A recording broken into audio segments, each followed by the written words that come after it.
Мамо, ще хапна ето това бомбонче! Мале, спука ми тъпъчето на ухото, моля говориш по-тихо. Извинявай, иска да ти кажа, че това е бомбонче и сега ще го хапна. Ми супер, какво? Аплодисменти ли искаш? Не, но ще го хапна с ето тази филийка. Това не е много добре, дето го правиш, не е много здравословно. А ако сложим още едно бомбонче, 2 бомбонченца. Сине, не го прави, моля те, спри по-добре. А какво ще стане, ако сложим една филийчица отгоре?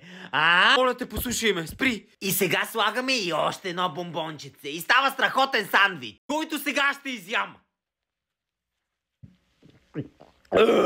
Ето, видя ли, че нищо ми няма? Всеки ден ще го правя това. Ясно ли ти е, а? Айде. Мамо, май прекалих малко с храната. Сетих се, ще правя лицеви опори. Едно. Ще ходя похапна, нещо огладнях и ще подремна после, да. А после ще тренирам, да.